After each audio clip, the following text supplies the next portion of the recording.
De manera que teniendo diferentes dones, él está hablando acerca de los diferentes dones. Usted tiene un don, yo tengo otro. Tenemos dones diferentes. Nadie tiene todos los dones. Todos tenemos por lo menos un don. Usted es un hijo dotado. Un don espiritual no es un talento natural, pues un don es una habilidad sobrenatural. Puede ir entrelazado con un talento natural, pero va más allá. No es natural, es sobrenatural. Es un don de gracia. La palabra griega para gracia es charis. Por ello lo llamamos un don carismático. Usted es un hijo dotado y quizás se sienta indigno. Tal vez diga, no soy dotado, pastor. Solo soy un humilde obrero. Ni siquiera soy digno de dirigir en oración silenciosa en el departamento de niños. Mi amigo, usted es un hijo dotado. Alejandro Magno, el gran general conquistador, una vez dio una preciosa e invalorable copa de oro a un humilde sirviente. Cuando el sirviente vio el regalo, exclamó, «Oh, no, eso es demasiado para que yo lo reciba». Y Alejandro se irguió y dijo, «Pero no es demasiado para mí el darlo. Dios es el que da el don. Por eso, no se acerque con una humildad falsa diciendo que usted no tiene ningún don particular. En los tribunales de Cristo, usted dará cuentas de lo que hizo con su don espiritual y su mayordomía de ese don espiritual. Así que usted necesita descubrir su don espiritual y hoy vamos a estar hablando acerca de cómo descubrir su don. Veamos en primer lugar la presentación de sacrificio. Todo empieza con la presentación de un sacrificio. Por favor, mire Romanos 12, versículo 1. Así que, hermanos, os ruego por las misericordias de Dios, que presentéis vuestros cuerpos en sacrificio vivo, santo, agradable a Dios, que es vuestro culto racional. Subraye las palabras presentéis y sacrificio, y entonces entenderá por qué hablo de la presentación de un sacrificio. Pablo escribió bajo la inspiración divina y empieza diciendo, os ruego. ¿Usted sabe lo que significa rogarle a alguien? Significa suplicarle. Y puesto que Pablo escribió por Dios mismo, casi es como si Dios estuviera de rodillas delante de nosotros, rogándonos. Esta es la oración de Dios hacia nosotros. Cuando oramos a Dios y le decimos, Señor, te ruego, Señor, por favor. Bien, si no oímos la oración de Dios hacia nosotros, ¿por qué Dios debe oír nuestra oración a Él? Nuestro Señor está diciendo, os ruego que presentéis vuestros cuerpos en sacrificio vivo. ¿Por qué? En base a las misericordias de Dios. Él es bueno siempre, ¿verdad? Oh, gracias a Dios por sus misericordias. Cuando éramos rebeldes y estábamos bajo maldición e íbamos rumbo al infierno, cuando estábamos en la oscuridad y no entendíamos, Él por su misericordia nos buscó, nos salvó, nos guarda, nos satisface, somos suyos, nos compró con su sangre. Escúcheme cuidadosamente. La consagración no es dar a Dios algo. La consagración es quitar sus manos de lo que ya le pertenece a Dios. Usted no es su dueño, usted sencillamente quita sus manos de este. Usted no puede decir, es mi vida, no lo es. Usted no es su dueño. Fue comprado con un precio y debemos ser un sacrificio vivo. ¿Qué significa que debemos ser un sacrificio vivo? Permítame decirle lo que significa. En primer lugar, va a ser diferente a cualquier sacrificio animal del Antiguo Testamento, porque ningún sacrificio animal fue voluntario. Usted se ofrece, se presenta. ¿Lo ha hecho alguna vez? Simplemente ha dicho, heme aquí, Señor, me presento a ti, soy un voluntario, todo lo que tengo es tuyo. Wilbur Chapman fue un gran evangelista, y él le preguntó al general Wood, el fundador del Ejército de Salvación. General, ¿cuál es el secreto de su vida? ¿Por qué Dios lo ha usado tanto? El general Booth pasó su mano por sus blancos cabellos, pensó por un momento y luego contestó: Dios tiene todo de mí. Ha habido hombres más inteligentes, enormes oportunidades, pero yo desde el día que tuve la visión de lo que Dios podía hacer por la pobre y antigua ciudad de Londres, determiné en mi mente que Dios poseería todo de mí, de William Booth. Permítame preguntarle, ¿alguna vez le ha dicho eso a Dios? Dios, aquí estoy. Puedes tener todo lo que soy. Me presento voluntariamente como un sacrificio, sabiendo que eso significa que soy desechable.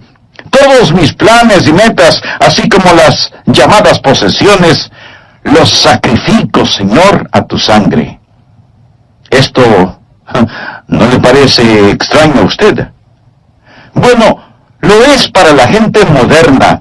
Queremos tomar nuestro cristianismo y fijarlo a nuestra vida regular. Queremos defender nuestra vida, nuestros derechos. Permítame decirle lo que le sucedía a un sacrificio en el Antiguo Testamento. Era degollado. Por lo tanto, no más planes propios. Se lo ponía en el altar, y toda vez que era un sacrificio de sangre, había la tendencia de que el sacrificio se resbalara del altar, por lo que usaban dos ganchos llamados ganchos de carne. ¿Sabe usted qué es lo que le sujeta al altar? ¿Tiene usted la tendencia de resbalarse del altar? Bueno, yo la tengo. Hay dos ganchos que lo mantendrán en el altar: disciplina y devoción. Y para pertenecer al Señor Jesucristo, eso es lo que debe hacer, presentarse como sacrificio vivo. Pero la mayoría de nosotros no queremos usar esos ganchos, disciplina y devoción, que nos mantendrán en el altar del sacrificio. ¿Sabe lo que el creyente promedio dirá al respecto? Yo no quiero estar obligado a nada. Me uniría a la iglesia, pero no quiero estar obligado a nada. Puedo prometer una ofrenda de amor, pero no quiero estar obligado. Quiero ser libre. No, mi amigo. Esto no es un sacrificio. ¿Y qué es lo que le pasaba al sacrificio en el Antiguo Testamento? Era consumido, era quemado. ¿Sabía que usted nunca adorará a Dios verdaderamente hasta que sea consumido? ¿Alguna vez ha sido consumido por el fuego santo de Dios? Eso es lo que Pablo está diciendo. Pero algunos de ustedes objetarán diciendo: un momento, pastor, por favor, yo no quiero hacer todo eso. Solo quiero que me diga cuál es mi maravilloso don espiritual. Bueno, Pablo se lo va a decir. Pero verá, mi amigo, primero debe haber una presentación sacrificial, o sea, la presentación de usted mismo. Usted dice: Pastor Rogers, si yo hiciera eso, ¿quién sabe lo que Dios quisiera que yo haga?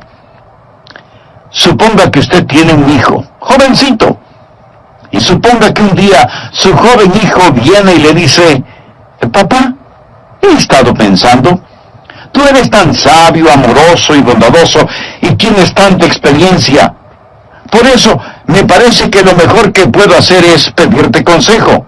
Y lo que tú me digas que debo hacer, eso es lo que haré. Y lo haré de todo corazón. Dime qué quieres que haga, dónde quieres que vaya, qué deseas que estudie, quiénes quieres que sean mis amigos. Lo que me digas, lo haré. Y usted piensa: mi hijo debe tener calentura.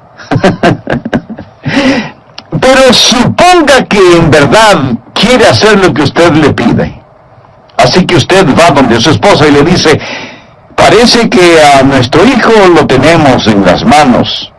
Él se va a arrepentir de haberme dicho que hará cualquier cosa que yo le pida.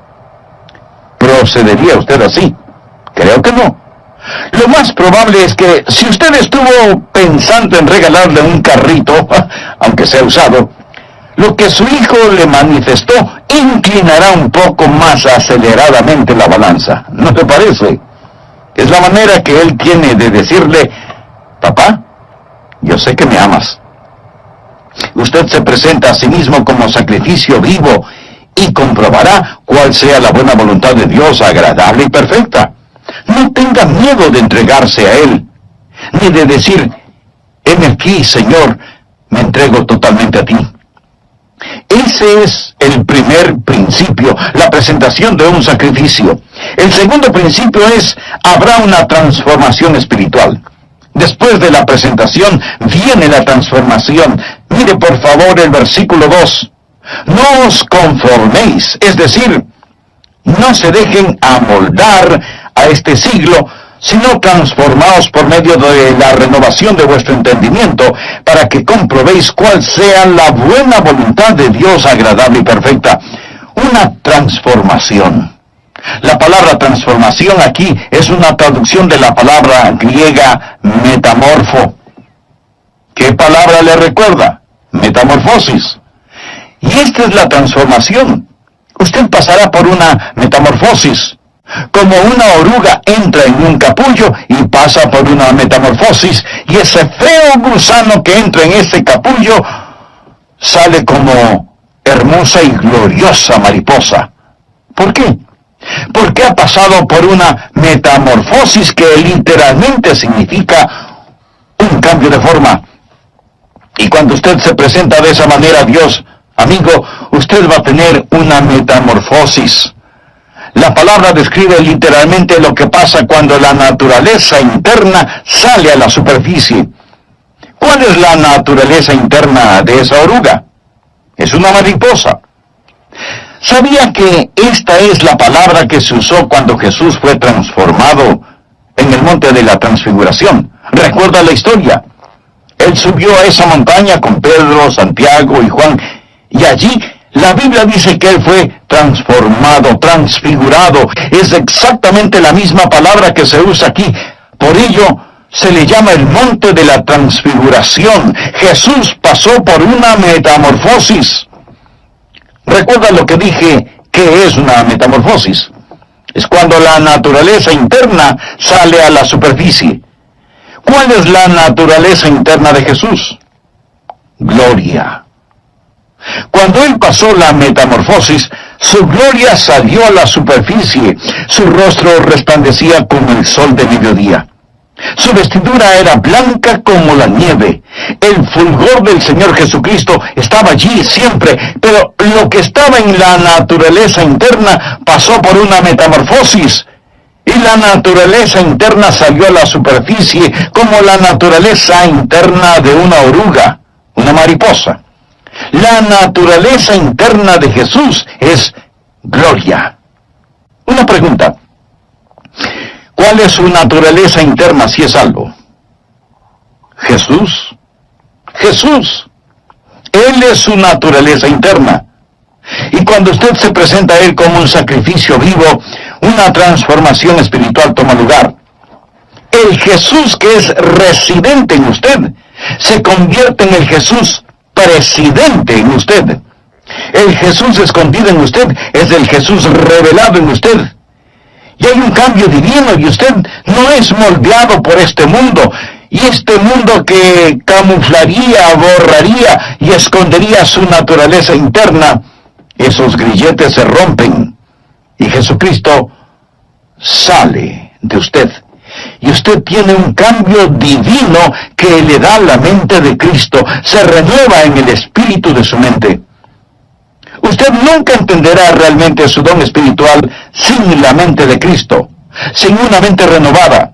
Y si usted está intentando descubrir su don espiritual sin presentarse voluntariamente como sacrificio, con razón que no sabe cuál es su don espiritual. ¿Sabe por qué usted no sabe cuál es su don espiritual? Porque su mente no está renovada.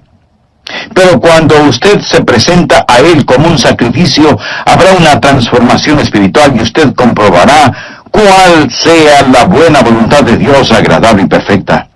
No le tema a la voluntad de Dios. Ese es el lugar más alto, más feliz y más santo para usted. El tercer principio es, habrá tiempo para una sobria consideración. Leamos Romanos 12:3. Digo pues por la gracia que me es dada, recuerda lo que es la palabra gracia. Es cáliz. El apóstol está diciendo, por el carisma que he recibido, a cada cual que está entre vosotros, que no tenga más alto concepto de sí que el que debe tener. Subraye la palabra tener. Sino que piense de sí con cordura, conforme a la medida de fe que Dios repartió a cada uno.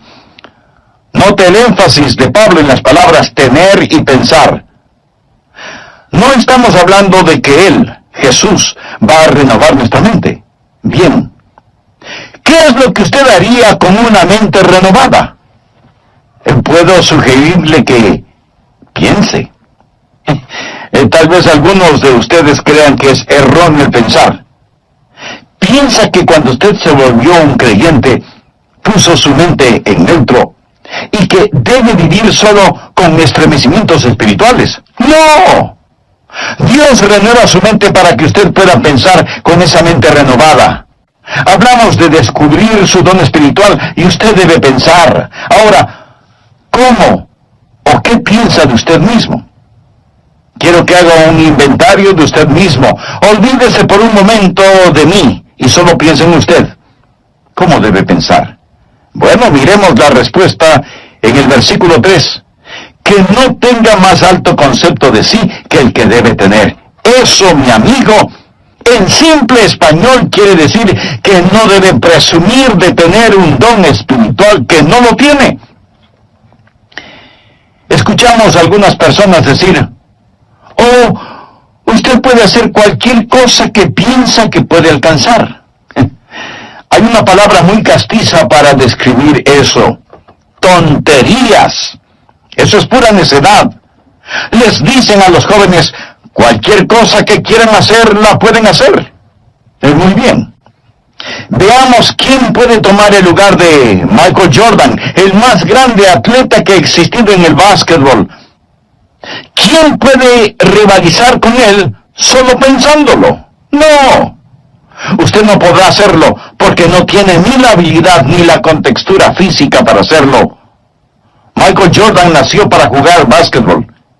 Pero así como él tiene talento natural y habilidad física para el juego, usted tiene talentos y habilidades sobrenaturales. Pero lo que necesita hacer es no pensar acerca de usted mismo con un más alto concepto del que debe tener. No hay que tener una falsa humildad. Miremos nuevamente Romanos 12:3. Que no tenga más alto concepto de sí que el que debe tener, sino que piense de sí con cordura. La palabra cordura es una palabra interesante. Proviene de dos palabras griegas que significan ahorro y mente. Pensar con cordura. Decir, soy lo que soy por la gracia de Dios. Así que no vaya por ahí diciendo que usted no tiene ningún don espiritual. Eso no es más que una falsa humildad. Y una falsa humildad es tan mala como el pecado de la exageración. El decir que usted tiene un don espiritual no es malo, pero el decir que no lo tiene es rebelión. Tiene que pensar con cordura, o sea, tiene que pensar honestamente acerca de lo que tiene. El negar el regalo de la gracia no es humildad, es incredulidad y rebelión.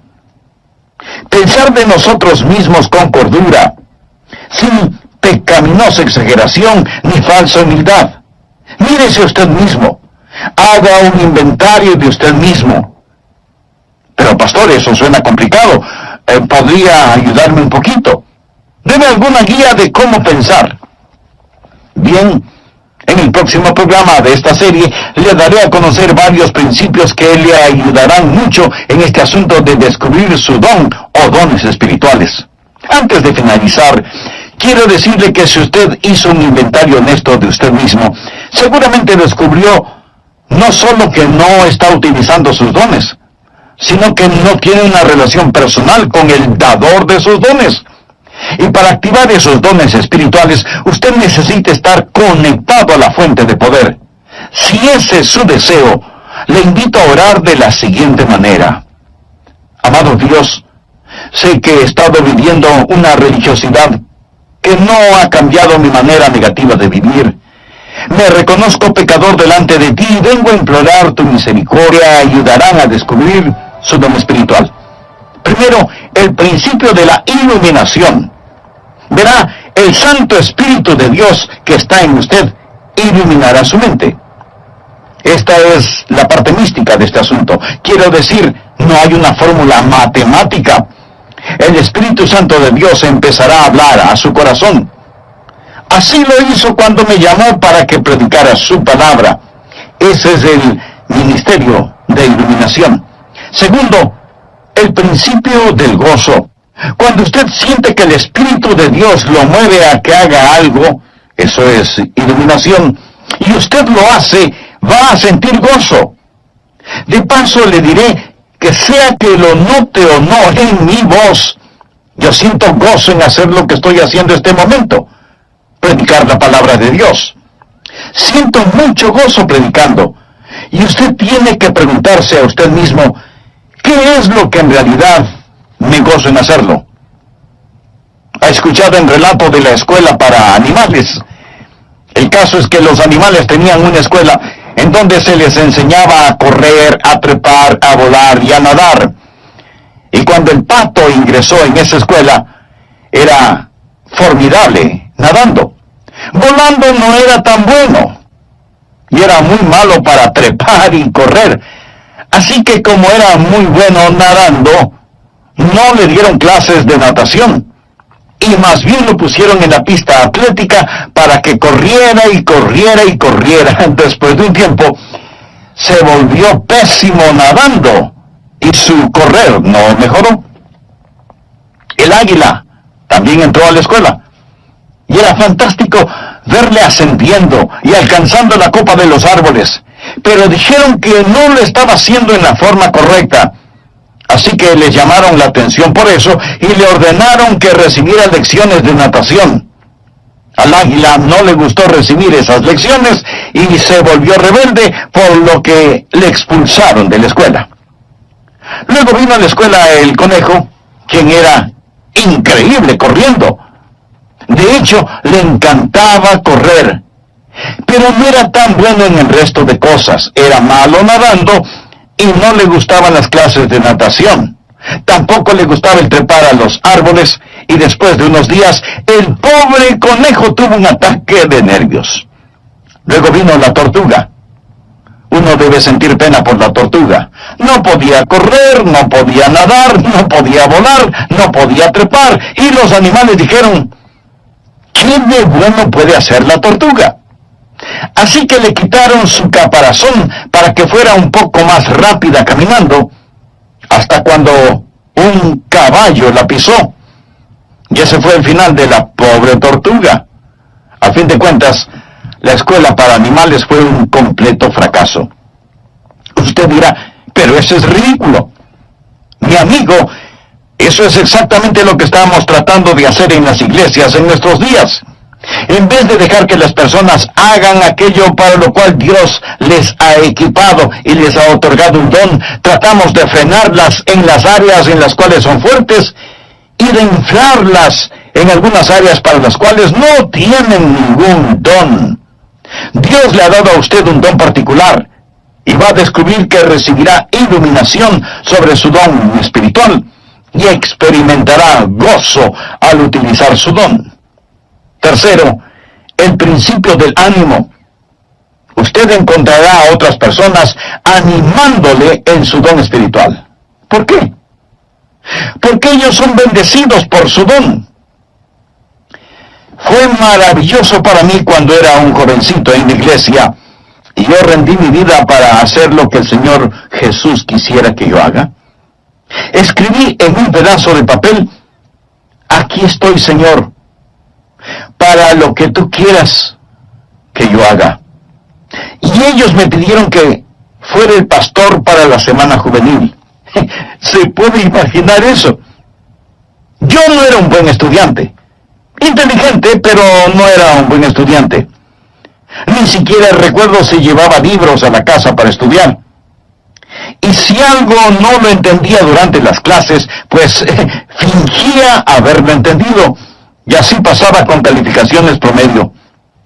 La última cosa que se me hubiera ocurrido pensar era que me pidieran predicar durante la semana juvenil, y ahí estaba yo, petrificado. Pero prediqué. Y la gente después vino a decirme, me bendijo lo que dijiste. Estuvo bueno. Debes predicar otra vez. Al principio pensé que me lo decían por pura cortesía. Seguramente no dije nada bueno, pero continuaron felicitándome y eso me gustó.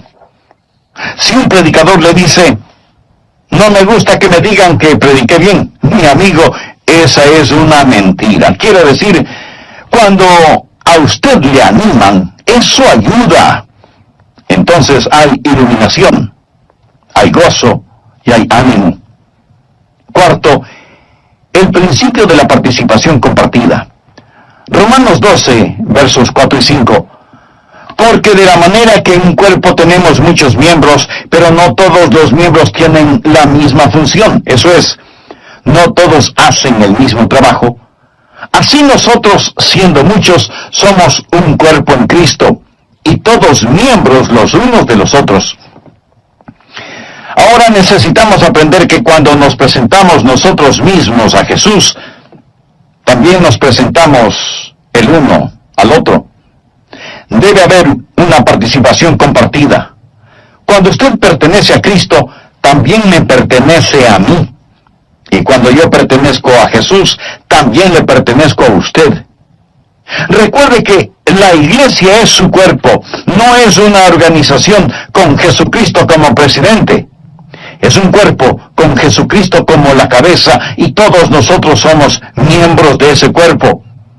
Y es la arrogancia, la presunción y el orgullo lo que nos divide. Es el Espíritu Santo de Dios el que nos une. Así, cuando descubrimos nuestro don, debe haber una participación compartida. Ahora, los dones de todos no son tan obvios. Quiero decir, usted está escuchando por medio de mi voz lo que tengo en mi mente, no lo que tengo en mi hígado. ¿No es cierto? Usted no está pensando, el hígado del pastor está funcionando bien en este momento. No. Pero déjeme decirle que si mi hígado no estuviera funcionando bien, yo no estaría predicando en este programa. Verá, en cada iglesia cristiana evangélica hay miembros que hacen distintos trabajos, personas a las cuales ni siquiera las vemos, pero ellas tienen una participación compartida. Y cada don ha sido dado para perfeccionar el cuerpo de Cristo. Y si usted no está haciendo lo que debe, si usted es un miembro de la iglesia que no está cumpliendo el propósito para el cual Dios le ha puesto en la iglesia, usted está haciendo daño y es peligroso para el cuerpo, quien quiera que usted sea. Cuando era pastor de la iglesia, a veces me preguntaban, ¿cuántos miembros activos hay en su iglesia, pastor? Mi amigo, todos son activos. Algunos destruyen y otros construyen, pero todos son activos. Dios le puso a usted en su cuerpo como Él quiso, y debe haber participación compartida. Nadie tiene todos los dones, cada uno tiene por lo menos un don, y somos dependientes los unos de los otros. Dios nos hizo diferentes a fin de poder hacernos uno. Quinto, el principio de la activación específica. Por favor, leamos Romanos 12, versículos del 6 al 9. Ahora el apóstol llega a un tipo de por lo tanto. Él está hablando de todas estas cosas que van antes de lo siguiente. Usted sabe, nosotros nos presentamos a Él y Él renueva nuestra mente y entonces nos encontramos a nosotros mismos operando en el cuerpo. Ahora Él dice, de manera que teniendo diferentes dones según la gracia que nos es dada, o sea, según el carisma que nos es dado, si el de profecía, úsese conforme a la medida de la fe, o si de servicio, en servir, o el que enseña, en la enseñanza, el que exhorta, en la exhortación, el que reparte con liberalidad, el que preside con solicitud, el que hace misericordia con alegría. Aquí él menciona 7 dones y dice, pónganse las pilas, estén activos. ¿Usted quiere saber cuál es su don? Bien, simplemente escoja uno que piensa puede ser su don y póngase a trabajar. Es difícil dirigir a un buque que no se mueve. No se siente simplemente allí. Usted va a descubrir su don cuando esté ocupado. Él dice, profecía. Úsese conforme a la medida de la fe. Es decir, usted puede tener no mucha fe, pero la tiene conforme a la medida de fe que Dios repartió a cada uno. Tome lo que tiene y póngalo a trabajar. Leamos una vez más rápidamente estos 7 dones. Veamos si puede detectar el suyo. 7 dones, aquí mismo. Primera de Corintios capítulo 12 menciona más dones, pero aquí en Romanos 12, primeramente habla acerca de la profecía en el versículo 6. ¿Lo ve usted? Mírelo, bien. ¿Qué es profecía? El don de profecía es declarar la verdad. Si usted tiene el don de profecía, se encontrará, por ejemplo, sirviendo en el ministerio de las prisiones, trabajo misionero. Se verá quizás enseñando una clase, pero usted se va a encontrar enseñando. Usted va a tener un deseo de poner persuasión y será persuasivo. Y usted moverá a las personas a la acción. Y luego menciona en el versículo 7, servicio. Esa es otra palabra para el ministerio. Y usted va a encontrarse, si ese es su don, haciendo lo que tantas personas hacen tras bambalinas en las iglesias. Y eso es satisfacer necesidades espirituales de una manera práctica. Es trabajo dentro de la iglesia, en actividades de acuerdo al don que tiene. Ayer asistí a un programa de actividades. 2 de mis nietos estaban jugando baloncesto. Allí se fue todo el día sábado. Pero fui a estos juegos de baloncesto y me bendijo tanto ver a esos entrenadores allí, ver a esas personas que trabajan para que estos niños desarrollen carácter. La escuela dominical es el aula, el programa de actividades es el laboratorio donde pone la enseñanza en práctica, y qué cosa tan maravillosa es cuando cada uno cumple con su don de servicio. Y luego menciona el don de enseñar. Mire el versículo 7. Si usted tiene este don, deseará clarificar la verdad. Es decir, usted tendrá un deseo de investigar las cosas y validar la verdad que es presentada. Y tendrá una mente interrogatoria y será usado en la escuela dominical y será usado en las organizaciones misioneras, en estudios bíblicos en los hogares, escuelas vacacionales y así por el estilo. Y después menciona la exhortación en el versículo 8. ¿Qué es exhortación?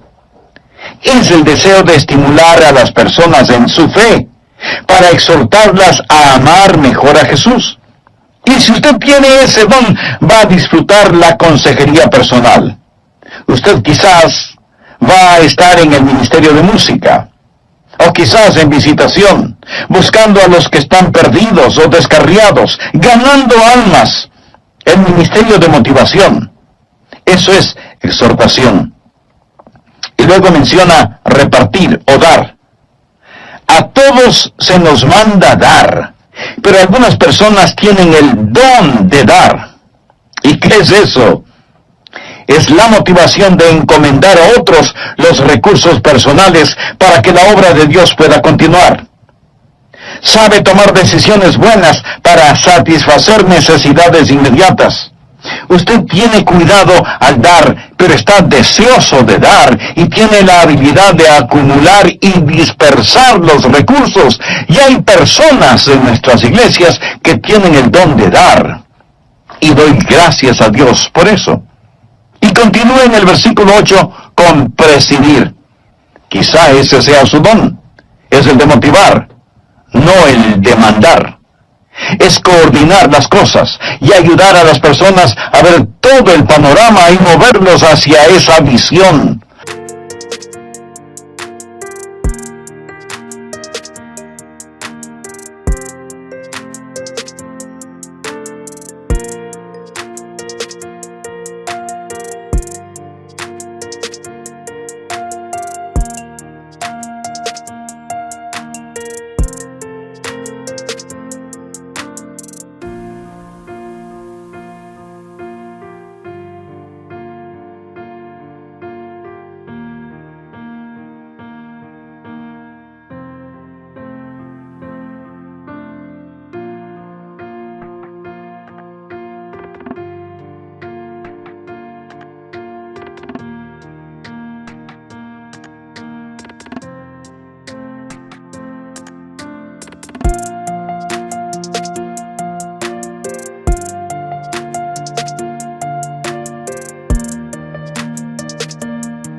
coordinar las actividades de otros para una meta común, para la gloria de Dios. Y ese es el don de presidir, dirigir, ponerse de pie ante otros. Una persona que tiene este don también tiene el don de visión. Él ve hacia donde debemos ir y empieza a llevar y a motivar a las personas hacia eso. Luego tenemos el don de misericordia. Quizá ese sea su don. ¿O cuán necesario es ese don? Mire el versículo 8. ¿Cuál es el don de misericordia? Usted se identifica con las personas y consuela a los que están en dolor. Ahora llegamos a la última cosa. Después de haber una actividad donde usted realmente se ha ocupado, va a darse cuenta que todo empezará a calzar. Por favor, regresemos al versículo 2.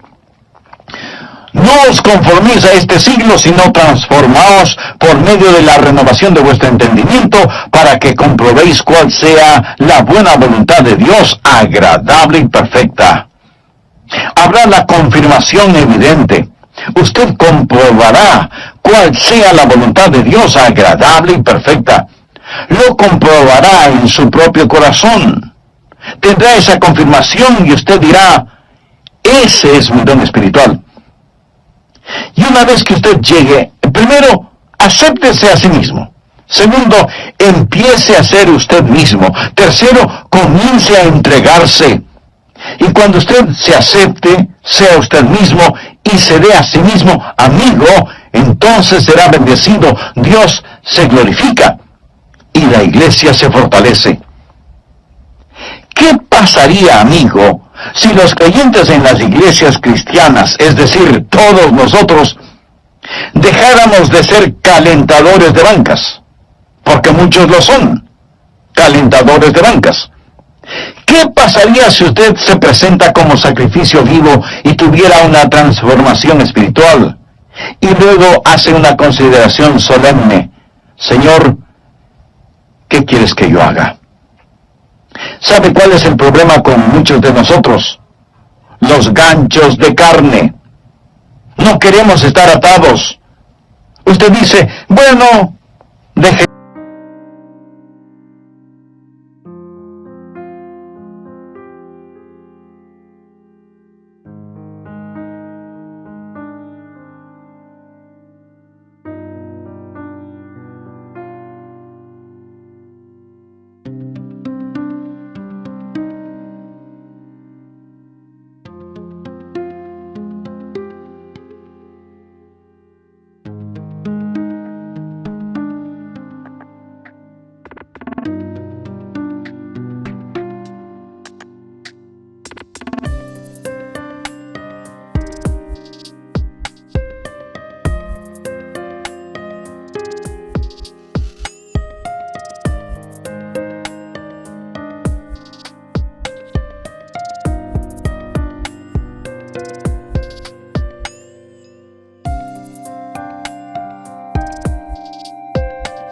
Que otro lo haga.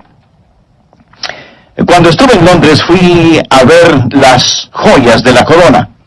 Le dije al guardia, deseo ver el diamante de Curano, porque había leído de este, así que vi el diamante de Curano. Este diamante es de 186 quilates. Señoras, esa sí que es una piedra preciosa. Y en ese tiempo ellos dijeron que costaba la mitad de todos los gastos diarios del mundo. Esto fue antes de que fuese cortado y se lo diera forma. Está en las joyas de la corona. Le fue dado a la reina Victoria por un príncipe de Punjab, un jovencito que lo tenía en su posesión. Él se lo dio a la reina de Inglaterra. Después, este príncipe de Punjab se convirtió en un hombre. Él fue a la torre donde guardan las joyas y dijo, quiero ver el diamante. En ese entonces él era ya un hombre. Lo había regalado cuando era un niño. Ellos se preguntaron, ¿qué querrá? ¿Querrá que se lo devuelvan? ¿Va a pedir que se lo regresen? Y sacaron ese diamante porque él fue el que lo obsequió. Él dijo, podrían ponerlo en mis manos. Y ellos pensaron, oh no, pero lo pusieron en sus manos. Y entonces él se volvió y dijo a la reina que estaba allí, cuando era un niño le di esto, pero tenía la mente de un niño. No entendía completamente todo lo que estaba haciendo.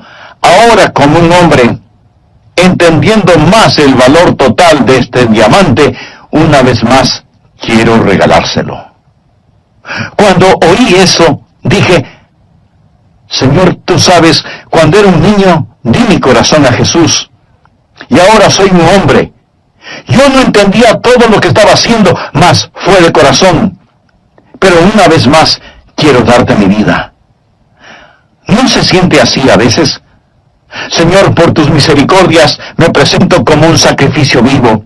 Y cuando lo hace, ese es el primer paso para descubrir su don espiritual. Quiero que lo haga. Estará tan feliz de haberlo hecho.